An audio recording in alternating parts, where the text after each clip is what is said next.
ou por obrigação, pois Deus ama a quem dá com alegria.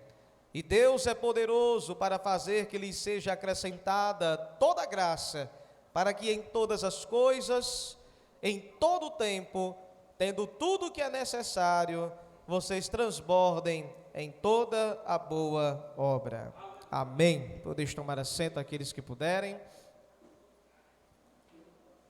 Nós colocamos, irmãos, divulgamos o título da nossa meditação como Plantando Sementes e a Graça de Deus. Pastor, por que este título? Porque nós precisamos sempre renovar a nossa memória de que existe uma lei fundamental da espiritualidade cristã. É de que tudo que acontece em nossa vida não é acidente. Tudo que acontece em nossa vida não é por acaso. Tudo que acontece em nossa vida está dentro do governo de Deus, dentro da liderança e domínio de Deus. Quando Deus domina, lidera, governa a minha vida e a sua vida, existem duas coisas que geralmente acontecem. A primeira coisa é aquilo que nós, ao fazermos a sua vontade, colhemos, e aquilo que não acontece conosco quando não fazemos a sua vontade. Então, se existe estas duas coisas, nós podemos falar então sobre a vontade de Deus. O que é a vontade ativa de Deus? A vontade soberana de Deus é de que eu e você, andando em obediência, possamos colher todas as bênçãos e promessas dele registradas na sua palavra. E o que é a vontade permissiva de Deus? É que Deus soberanamente permite que quando você decide errar, você erre, para que justamente no seu erro, no seu pecado, você aprenda com a sua falha, você tenha uma lição dolorosa que acompanha todo o pecado praticado, porque todo pecado praticado acompanha com ele uma lição de muita dor. E Deus então permite que venhamos a cair, porque se não for assim, Adão e Eva não teriam tomado a decisão permitida por Deus de se rebelarem contra ele no Éden e de quererem se independer de Deus, declarar a sua independência, dizendo: nós queremos ser como Deus, conhecendo o bem e o mal, mas sem ele governando sobre nós. E aí o diabo disse: eu tenho um caminho certo para vocês, se vocês não querem que Deus governe, é só desobedecer ele. Então, meus irmãos, nós precisamos então lembrar disso. O que você e eu estamos vivendo hoje, em todas as dimensões da nossa vida, o que eu estou vivendo hoje no meu trabalho, é fruto do que eu plantei há algum tempo atrás. O que eu estou vivendo hoje com os meus filhos, é tudo fruto do que eu vivi, do que eu plantei há algum tempo atrás. O que estou vivendo hoje com a minha família, no meu casamento, o que estou eu vivendo hoje dentro da igreja, onde eu congrego, tudo que eu vivo hoje, é fruto do que eu plantei ontem. E sabe, irmãos, esta palavra, esta lembrança da responsabilidade do plantar e colher, não é uma mensagem que nos agrada muito não, porque a gente fica sem espaço para lançar o dedo acusador e dizer: pois é, eu estou assim, mas a culpa é sua. Pois é, eu não estou fazendo isso aqui, mas é porque o outro, sabe, fez isso, e por causa disso eu reagi dessa forma, então por isso que eu estou desse jeito. A lei então da semeadura ou do plantio, que é bíblico, não deixa você jogar a responsabilidade da sua vida para os outros. Ela coloca toda a responsabilidade do que você está vivendo hoje nas suas próprias mãos. Então, dessa forma, se a gente relembra isso, eu pergunto a você: você está insatisfeito em alguma área da sua vida hoje? Se você agora parar para olhar tudo que você está vivendo, em todas as áreas da sua vida, tem alguma área que você diz assim: pastor, eu não estou suportando isso que eu estou vivendo agora. Pastor, me desagrada profundamente. Pastor, isso me entristece. Pastor, isso me deprime. Pastor, eu não queria estar vivendo este momento. Se existe então alguma área da sua vida hoje que você olha e sente isso, eu convido você a parar de lamentar e começar a plantar coisas novas nesta área, para que você colha bênçãos lá na frente. Parar a murmuração. E aqui justamente nós entramos na clássica murmuração lá de Israel do deserto. Porque afinal de contas, porque Deus abomina tanto a murmuração? Porque foi pela murmuração que o povo de Israel, a primeira geração que sai do Egito, não herda Canaã. Quem herda são os filhos. E isto acontece por quê? Porque a murmuração faz com que o que era responsabilidade sua, você jogue no outro. E eles estavam o tempo todo buscando dois culpados por todos os problemas que eles enfrentavam no deserto, na caminhada. Quem era? Primeiro era o líder deles, Moisés. Pode notar, releia. Releia de Êxodo até o Deuteronômio. Você vai ver que eles procuravam sempre colocar culpa em Moisés. Moisés, está faltando água. Moisés, está faltando carne. Moisés, está faltando pão. Moisés, está quente. Moisés, está frio. Moisés, o grupo dos cananeus são gigantes. Nós vamos ser destruídos e massacrados. Moisés, nós vamos voltar. E o segundo culpado que eles colocavam, o próprio Deus. O Senhor nos trouxe para o meio do deserto para morrermos de fome. Quem dera que estivéssemos agora no Egito, junto às panelas cheias de carne e verdura. Então eles culpavam dois, o líder e Deus. E essa murmuração os fez morrer no meio do deserto. E dessa forma, igreja, nós podemos aprender com isso, que a murmuração é justamente uma desculpa para a nossa irresponsabilidade. Lamentar e reclamar sobre o que nós estamos vivendo agora, sem tomar uma decisão de mudança, é uma irresponsabilidade. Talvez possamos até dizer melhor, é uma covardia.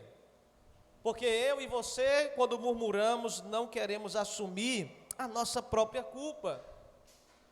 Então, por isso, novamente, veja, olhe para o texto que nós acabamos de ler.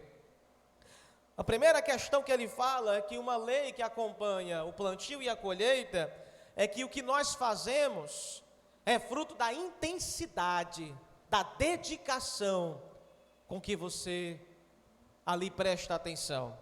Veja, é logo no verso 6, lembrem-se, aquele que semeia pouco também colherá pouco. Aquele que semeia com fartura também colherá fartamente. Uma lei tão simples. Pastor, eu tenho visto poucos milagres. Pergunto para você que é crente em Jesus, qual é as sementes? Quais são as sementes de milagres? O que devo eu plantar na minha vida particular e na igreja onde eu me congrego? O que devo eu plantar para colher milagres? Senão a oração. Não reclame da igreja que tem poucos milagres, se você não tem plantado oração para poder colher milagres.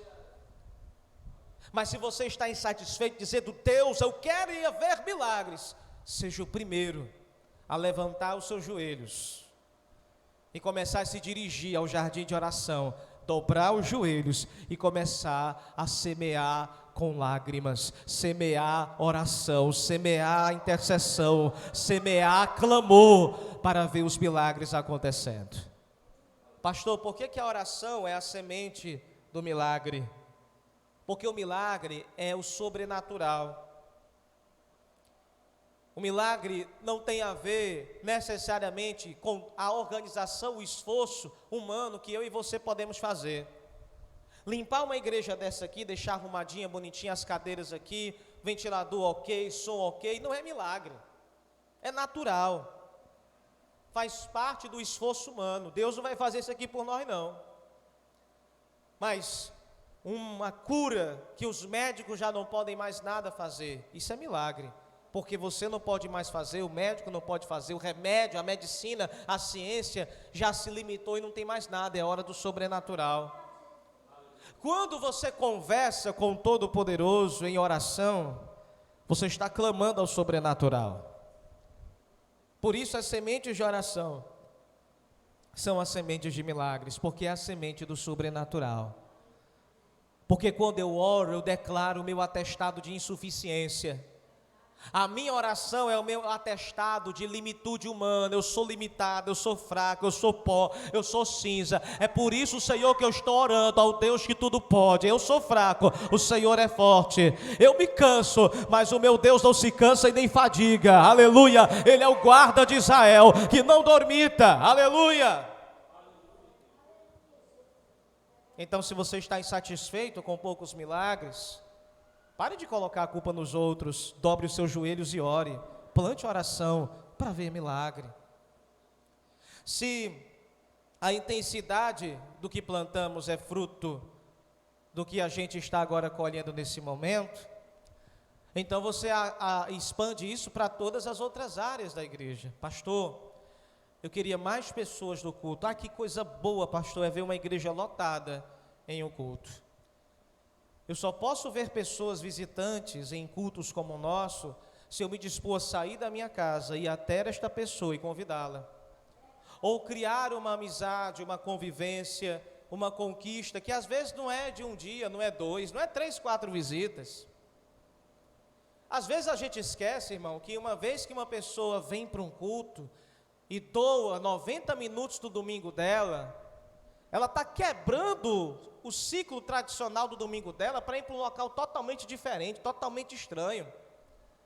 Para ela quebrar essa tradição dela, o conforto, a comodidade dela, para ir até um local onde ela vai ouvir louvores, vai ouvir uma palavra que ela não está acostumada a ouvir, não é uma coisa fácil.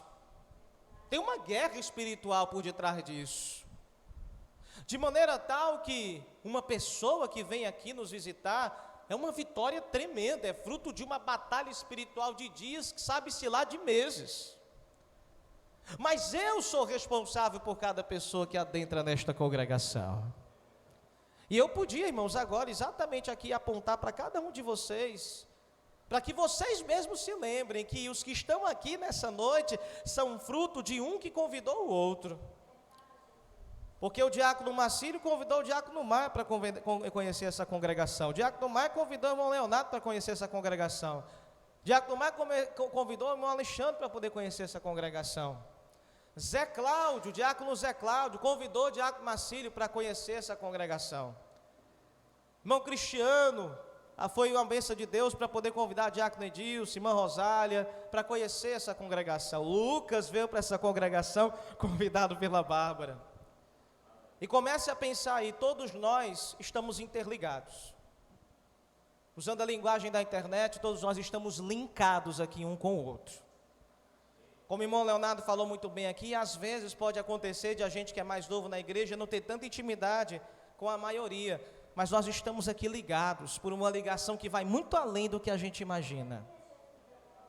Não tem uma pessoa que entrou nessa congregação sem não ter sido primeiro cativada, conquistada por outro. Igreja é isso. Igreja é cativar, é conquistar, é construir uma amizade. Porque ninguém se atreve a ir para um local com um monte de gente estranha, sem pelo menos ter um link que lhe aproxime daquele lugar. Então, se nós plantarmos muito, construirmos muitos relacionamentos, amizades sinceras e verdadeiras, chorarmos por pessoas, adotarmos pessoas que estão em crise, adotarmos elas em oração, adotarmos elas em visitas, a gente vai ver cada vez mais a igreja no crescimento natural. Eu não sei se você sabe, mas o crescimento no nosso corpo, ele é fruto justamente das células, de trilhões e trilhões de células, tijolinhos pequenos da biologia humana, que vão se multiplicando, um interligado ao outro. Pedro vai dizer que eu e você somos cada um uma pedra no grande templo de Deus, o templo universal de Deus, a igreja que se espalha pelos 4 cantos da terra. Se ela fosse ser comparada a um prédio, cada cristão desse planeta é como se fosse uma pedra dentro desse grande templo que adora Jesus. Então nós estamos aqui interligados um ao outro e somos frutos desse plantio. Pastor, eu sonho em ver um louvor melhor. A gente tem que plantar para isso. Pastor, eu sonho numa igreja mais acolhedora, então eu tenho que plantar atitudes de acolhimento. Pastor, eu quero isso, eu quero aquilo outro, você quer, eu também quero. Mas da mesma forma, entenda que igreja não é uma pessoa, igreja também não é um grupo seleto. Igreja não é uma equipe de fé, como em alguns locais aí se costuma falar. Equipe de fé são os obreiros profissionais de carteira assinada naquele CNPJ da igreja, que estão ali em tempo integral, trabalhando 24 horas por dia, enquanto a multidão só vem sentar numa cadeira, assistir um culto e voltar para sua casa. Não é isso a experiência de ser igreja de Jesus. Porque onde fica a minha posição como um membro do corpo? Onde Deus me deu uma função, um dom, um talento para eu exercer. Onde é que fica isso? Se eu só sento numa cadeira, assisto e volto para minha casa. Eu tenho uma contribuição a dar, não importa o tamanho dessa contribuição, eu tenho sempre algo a somar dentro do reino de Deus, e eu estou aqui para isso. Cada um de nós estamos dentro da igreja para somar, de uma maneira ou de outra. Então intensidade é tudo. A colheita está pouca? Eu tenho plantado pouco, você tem plantado pouco. Mas a gente não pode só parar para dizer, sim, realmente estamos plantando pouco. Irmãos, a convicção, ela parte do princípio que eu chego e pergunto, tenho plantado pouco, mas como é que eu planto mais? Qual é a semente que eu tenho que plantar para colher isso? Gênesis 1, a primeira grande aula de biologia da Bíblia, que fala sobre a classificação das espécies dos animais e plantas. E em Gênesis 1 se fala uma coisa que só vai se aprender na ciência no século 16 depois de Cristo. O que, pastor? Charles Darwin, depois aí no século 18 fala a mesma coisa. Cada animal, cada planta só pode gerar segundo a sua espécie. Um cachorro não gera um gato, uma maçã não gera uma laranja. Todos nós geramos de acordo com a nossa espécie. A semente precisa ter o DNA correto para gerar o fruto desejado. Então eu preciso parar para perguntar para mim mesmo, Senhor, eu quero colher isso, mas eu preciso parar para raciocinar quais são as sementes que eu vou usar para plantar, para colher os frutos que eu desejo. Quais são as ações? Porque as sementes que nós estamos dizendo aqui para você, igreja, são as nossas ações. Coloque isso, semente é ação. Semente é comportamento, semente é atitude, semente é pensamento, que gera ação. Aquele que semeou pouco também colherá pouco, o que semeia com fartura vai também colher fartamente. É promessa de Deus. Basta então apenas trabalhar com convicção e o Todo-Poderoso vai fazer mais uma vez a lei que Ele mesmo criou se cumprir na minha vida. Aleluia! A outra coisa então, a segunda questão aqui que se envolve, é que cada um conforme determinou em seu coração, não com pesar, por obrigação, pois Deus ama quem dá com alegria. Ou seja, uma segunda verdade espiritual desse plantio é, plante com verdade, plante com sinceridade, não trabalhe para agradar ninguém.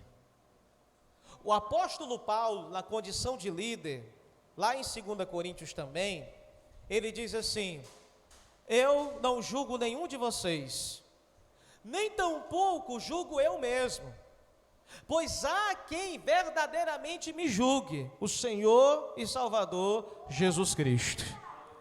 E esse julgar tem a ver justamente com a ideia de avaliar o trabalho do outro, dizer se o outro fez com sinceridade ou não, se fez para aparecer ou não fez para aparecer. Este julgamento da intenção do coração, nenhum de nós podemos fazer. Então por isso que Paulo dizia, nem eu me julgo. Porque nem eu, às vezes, estou apto para julgar o que está dentro do meu coração. Por quê? Porque Paulo lembra de Jeremias. Você lembra do profeta Jeremias, quando ele diz: enganoso é o coração do homem, desesperadamente corrupto, quem o conhecerá? Mas o Salmo 139 diz: aquele que sonda os corações, ele sim conhece aquilo que nós somos.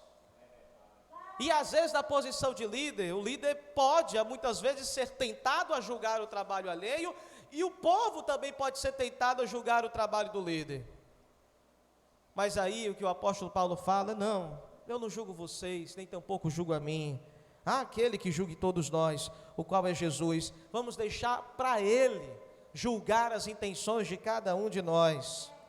Mas uma coisa é certa, Paulo fala aqui que o que nós fizermos, façamos de todo o coração e verdade. Trabalhe não para agradar o outro. Faça algo do reino de Deus, não esperando recompensas humanas, elogios. Não venha para a igreja fazer alguma programação escolhendo aplausos. Não vá para algum local fazer alguma programação pública esperando que talvez o pastor coloque algo e te diga parabéns. Eu sei, irmãos, que muitas vezes é agradável ouvirmos uma palavra de ânimo. Mas eu quero que você entenda que se talvez naquele momento, naquele dia, você trabalhou para o reino de Deus, e ninguém te deu uma palavra de ânimo, calma, Deus controla todas as coisas. Talvez Deus queira que naquele dia realmente você não recebesse nenhuma palavra de elogio, porque talvez, sabe-se lá, o teu coração naquele dia pudesse estar com uma brecha para cair no pecado do orgulho. E então, para evitar o orgulho, o que foi necessário que Deus fez? Impediu todos de naquele dia emitirem um elogio para o que você fez, para que você entendesse e dependesse que você não depende da aprovação e elogio dos homens para fazer a obra de Deus. Você depende apenas da aprovação do Senhor, porque você serve a Ele. É Ele que se alegra em ti. Livro do profeta Isaías, capítulo 53, a Bíblia vai dizer: e ele, o Messias, o Cordeiro, o servo sofredor, olhará para o fruto do seu penoso trabalho, do seu penoso sacrifício, e ficará satisfeito. Quer dizer, ele vai olhar para você um dia que estava enlameado no pecado, escravizado com as algemas das concupiscências humanas, e hoje você está aqui servindo o Criador, adorando a Deus, sendo luz para o mundo, sendo sal da terra. Se há alguém que tem motivos para se alegrar por tua vida, é Jesus, porque eu não derramei sangue por você, mas Ele derramou, e Ele se alegra quando você está no centro da vontade dEle. É dele que nós queremos aprovação, é dele que queremos ver o sorriso no rosto, é dele que queremos o elogio. Aleluia. Então, faça conforme que você determinou no seu coração, não com pesar, não com tristeza, não por obrigação, faça com alegria. Você está fazendo isso por Deus, você está fazendo isso pelo Cristo que morreu na cruz do Calvário por sua vida. E uma vez que a gente entende esta lei espiritual, a consequência que Paulo fala é o que está no verso 8. E Deus é poderoso para fazer que lhe seja acrescentada toda graça. Ou seja, quanto mais você semeia, mais Deus te dará condições para plantar.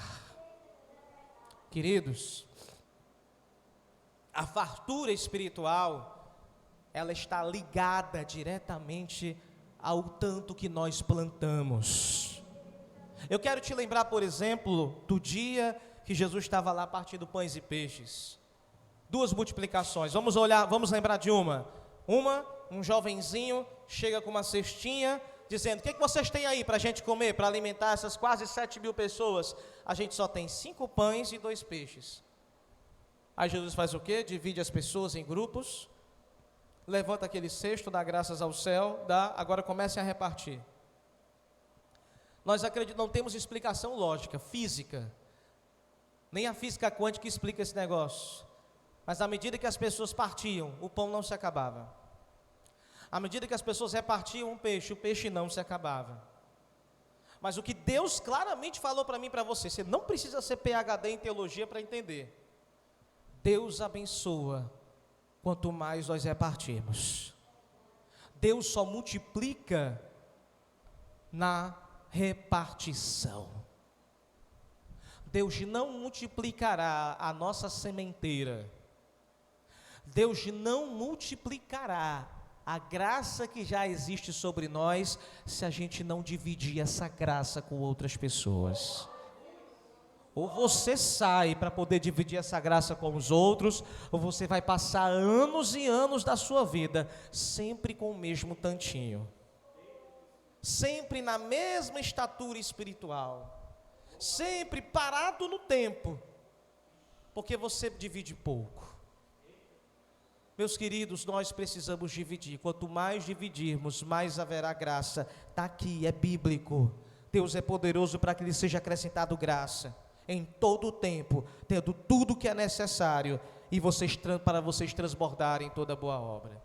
A ideia é que haja abundância na obra de Deus, haja fartura. E o apóstolo Paulo, irmãos, está falando isso justamente no contexto que tem a ver de servir aos irmãos.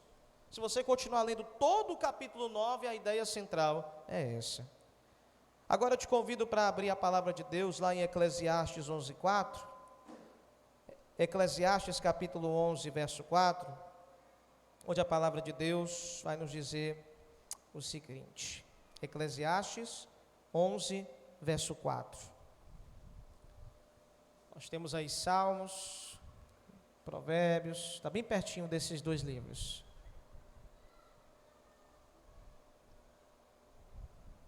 Eclesiastes 11:4, a palavra de Deus vai nos dizer o seguinte: quem fica observando o vento não plantará, e quem fica olhando para as nuvens não colherá.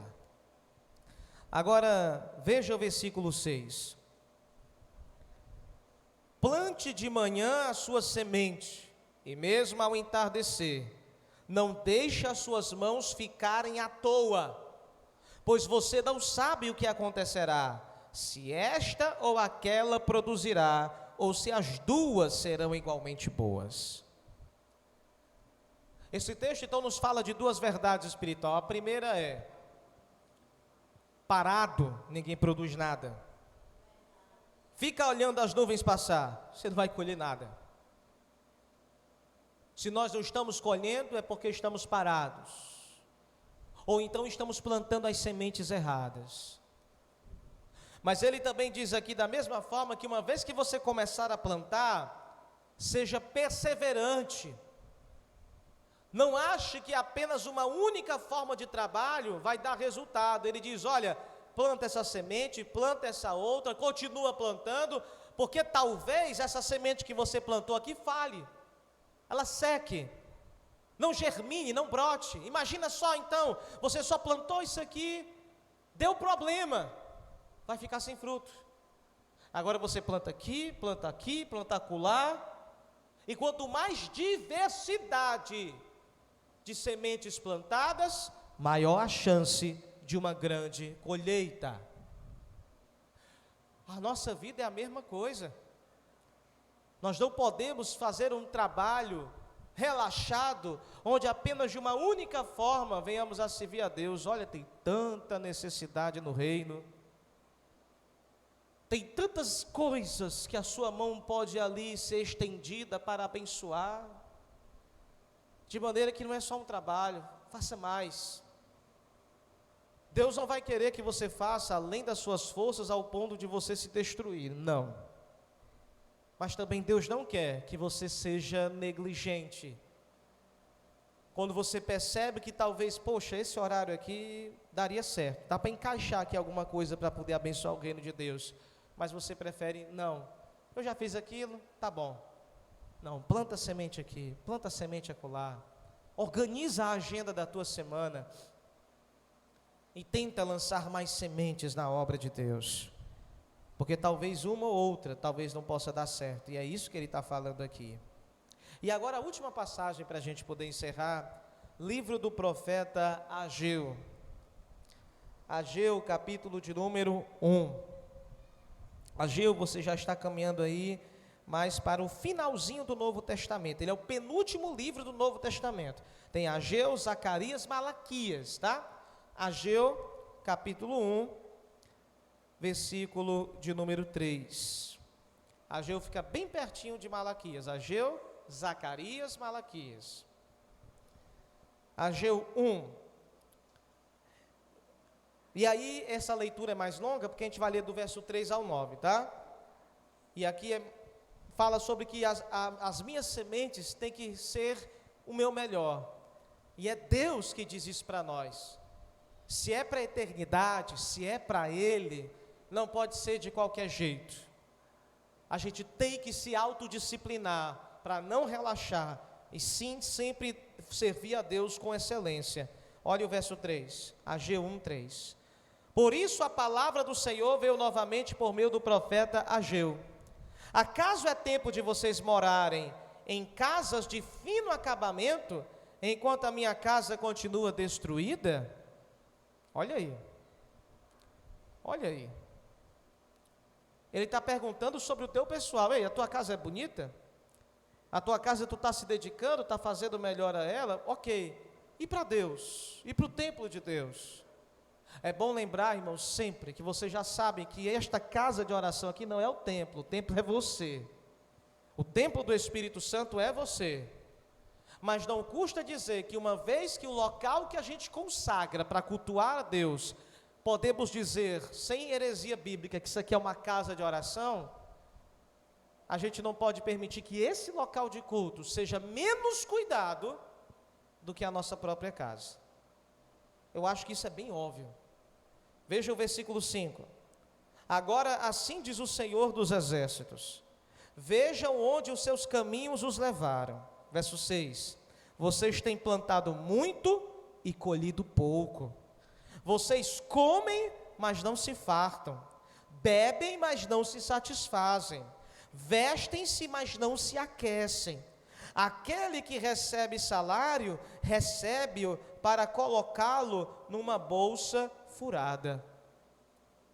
Deus então aqui está dizendo o seguinte: uma vez que eu trato o servir a Ele de qualquer jeito, eu posso até ter o do bom e do melhor. Olha o que Ele está dizendo. Eu posso ter a melhor roupa e ela não vai me aquecer. Posso ter a melhor comida e a melhor bebida, mas isso não me satisfaz. Fico com aquela tristeza, sabe? Aquela sensação que, poxa, está algo errado. Pô, eu estou comendo aqui um baita de um churrasco aqui, mas eu estou com uma dor na consciência, eu não sei porquê. E com certeza não é pela gordura da picanha. Tem alguma coisinha aqui na minha cabeça dizendo que tem alguma coisa errada. Apesar de estar tudo bem, a minha mesa está farta. A minha mesa está farta. Eu estou com uma roupa boa. Mas o meu salário, como ele fala aqui no verso 6, eu tenho recebido o salário, mas o salário está escoando, está indo por ralo abaixo. As minhas contas não são pagas, eu não consigo me desenvolver, e eu não estou entendendo por quê, porque o dinheiro que eu ganho era para ser suficiente para quitar todas as coisas, mas mesmo ganhando o suficiente, no final falta. O que está acontecendo? E olha o que Deus está dizendo claro aqui: sua prioridade não tem sido Deus. E Ele demonstra uma vida de uma pessoa que tem tudo para dar certo, roupa boa, comida boa, dinheiro suficiente, mas está insatisfeito. Está tudo dando errado. Aí no versículo 7, perdoe. Assim diz o Senhor dos Exércitos: vejam aonde os seus caminhos os levaram. Subam um monte para trazer madeira, construam um templo para que eu me alegre e nele seja glorificado, diz o Senhor. 9. Vocês esperam muito, mas eis que veio pouco, e o que vocês trouxeram para casa, eu dissipei com um sopro. E por que o fiz? Pergunta o Senhor dos Exércitos: por causa do meu templo que ainda está destruído, enquanto cada um de vocês se ocupa com a sua própria causa, sua própria casa. Então Deus, irmãos, está sendo bem honesto com o povo de Israel aqui. Israel voltou para a terra, depois de vários anos de escravidão na Babilônia, eles voltam para a sua terra, sobre a promessa e a graça de Deus.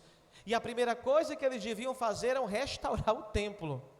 como uma forma de agradecer a Deus pela liberdade novamente concedida, e a primeira coisa que eles pensam eram neles mesmos. Neles mesmos. Deus está dizendo que eles têm plantado muito e colhido pouco, porque eles não estão priorizando o adorar a Deus. O mesmo priorizar que Jesus vai dizer lá em Mateus, que você já se lembra no Sermão do Monte. Buscai em primeiro lugar o reino de Deus e a sua justiça, e todas essas outras coisas serão acrescentadas, virão em dobro, não faltará na vida de vocês, se vocês colocarem em primeiro lugar a minha causa, a minha obra, o meu reino. Então, igreja, a gente precisa, como eu falei aqui uma outra vez, se você está no lugar, você precisa estar naquele lugar com alegria. Uma vez então que você tem alegria, tudo que você fará naquele lugar será com satisfação. Então, se você congregando neste lugar, você precisa ter alegria de estar aqui, alegria de fazer parte dessa comunidade. Pastor, eu perdi essa alegria. Busque essa alegria novamente, caso você tenha perdido. Pastor, eu sonhei em fazer muitas coisas para aqui, mas aconteceu uma série de coisas na minha vida, eu estou desanimado, pastor, eu não sei se eu volto a sonhar com as coisas que eu fazia antes. Eu quero dizer para você, que a sua vida particular pode estar até toda bem direitinha, mas você sabe, no fundo do seu coração, como o texto bíblico aqui diz, que tem uma pecinha faltando dentro de você, tem algo na tua consciência que está ardendo, dizendo, não, eu preciso consertar algo, eu preciso ter alegria na obra de Deus.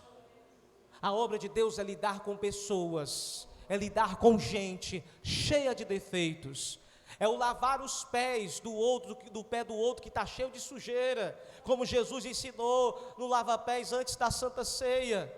Ele quer que eu me dobre diante de você e lave os seus pés para lavar a sujeira do pecado que está grudada em você. Que eu aprenda a lidar com os teus erros, com os teus pecados, com as tuas fraquezas, e você, ao lavar os meus pés, vai aprender a lidar com os meus erros, com as minhas falhas. E pastor, para poder a gente lidar com o ato de lavar o pé um do outro, o que a gente precisa é ser cheios do amor de Deus.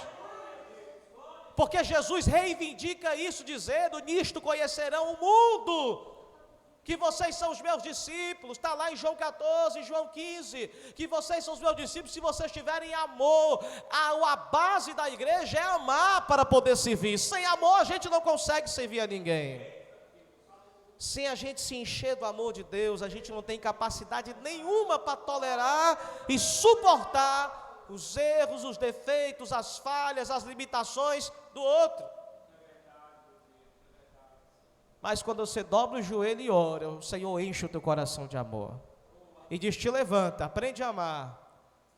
Porque eu te chamei para andar em comunidade, te chamei para andar em família, te chamei para andar em grupo. Aleluia. Guarde esta palavra do seu coração nessa noite. A Moriá em 2023 será fruto de tudo aquilo que nós plantarmos. Não só do que o pastor plantar, do que cada um de nós plantarmos. Se queremos ser uma igreja, e sinceramente eu quero, que a gente seja uma igreja exemplar, que as pessoas olhem e digam, aquela igreja tem falhas como qualquer outra, mas aquela igreja tem muita coisa boa para a gente olhar e se espelhar nela e crescer, olhando para o comportamento daquele povo. Isso não é soberba, isso não é orgulho, é vontade de glorificar Jesus, é vontade de brilhar o evangelho, é vontade de fazer o nome de Jesus exaltado, não o nome do pastor, não o nome dos diáconos, o nome de Jesus, o nome de Jesus. Vamos ficar de pé, meus irmãos, e vamos agradecer a Deus por esse momento.